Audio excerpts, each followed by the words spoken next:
Across the country, people are uniting around a topic that's divided us. One that's fueled hope in our nation in recent years: race relations. This week, I worry about actual smaller populations that don't have the same representation. You'll meet people working to stop violence against vulnerable communities of color. Es la mejor manera. People behind a movement to remove racist language from home deeds. It's like making our home on paper really be our home. People bringing new voices to a traditionally white genre of music. This is The Race.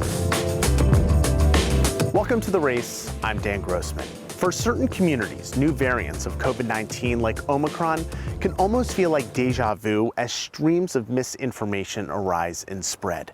As we near the 2-year mark of this pandemic, that remains a particular issue in communities of color. This week, we're in the Central Valley of California, where leaders in the Latino community are doing what they can to push accurate information into rural areas that don't always get it. If there are two things to know about Leticia Trujillo, it is the only thing more colorful than her personality is her hat.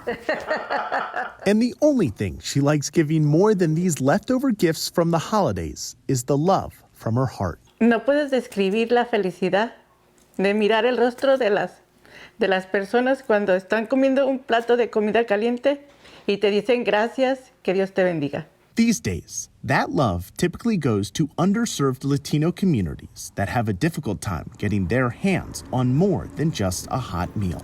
Como mexicanos siempre creemos lo que el compadre nos dice, la comadre, es más importante que cuando llega un vocero. In the outskirts of Fresno, California, where Leticia lives, only 52% of Latinos have gotten at least one dose of the COVID-19 vaccine. A stark contrast from the 75% of people statewide. It has led to her community accounting for more than 60% of COVID deaths in Fresno County, even though it only makes up 53% of the population. Nosotros fuimos vacunados de niños. Nuestros padres en México nunca preguntaron por qué te están, como nos ponían la vacuna de la polio, de la tuberculosis, de la embolio. Son varias vacunas y como lo mismo que aquí, ¿verdad? To do her part to reverse those numbers, Leticia works as a promotor for the group Cultiva la Salud, a nonprofit doing what it can to get reliable COVID information and resources to Latino communities across California. When you have families that are very disadvantaged, they don't necessarily have technology at home, they don't necessarily have Wi-Fi available in their home. Genoveva Islas is the group's executive director. With many of these Latino families working on farms for hours a day and minimal pay, she knows the issue goes well beyond information and becomes one of equity. For, say, a farm worker who does not have any of these benefits, that farm worker is actually motivated to continue to keep working even though he or she is sick for fear of not being able to get a full paycheck. You're looking at a vulnerable population who doesn't have a lot of assets. They don't want to get further in debt. And so one of the apprehensions that we had to counter are people who would say, I can't afford to get the vaccine, or I can't afford to pay for a test.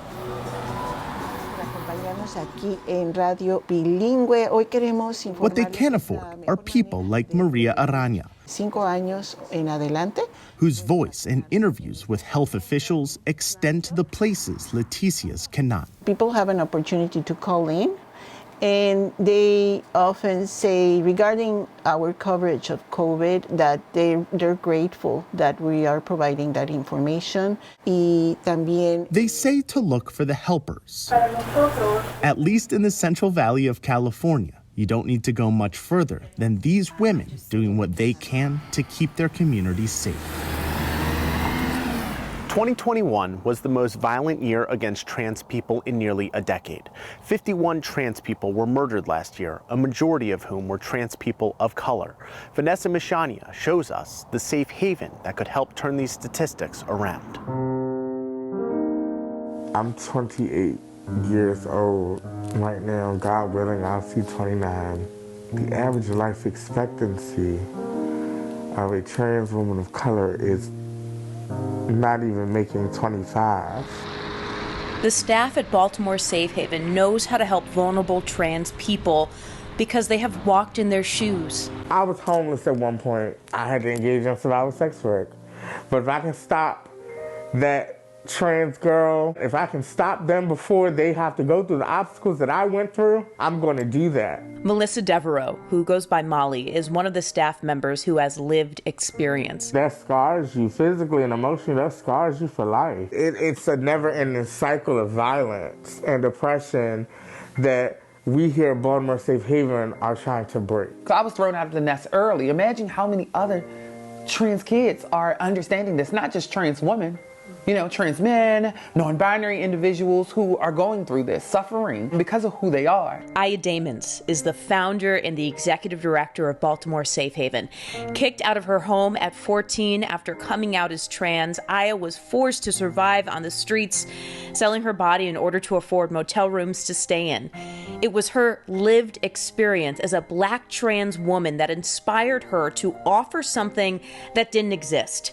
A community offering free support from people who understood. Baltimore Safe Haven brought them that kind of shock and amazement that they never seen. Like, oh my God, there is a space for us.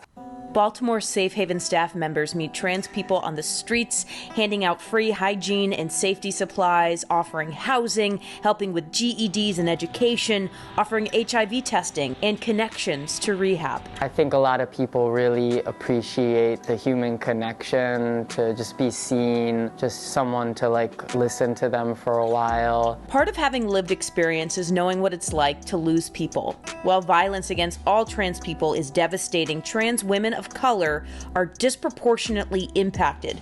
Black trans women exist in the intersection of sexism, racism, and transphobia, and overcome more barriers when trying to access basic needs.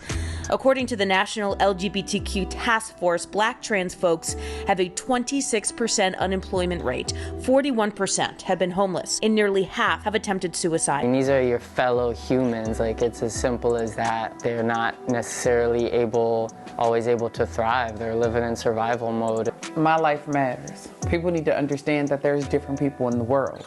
They need to understand that I matter as a Black trans woman or any trans woman, non-binary, non-conforming individual. We matter. Sometimes they look at us like we're lesser.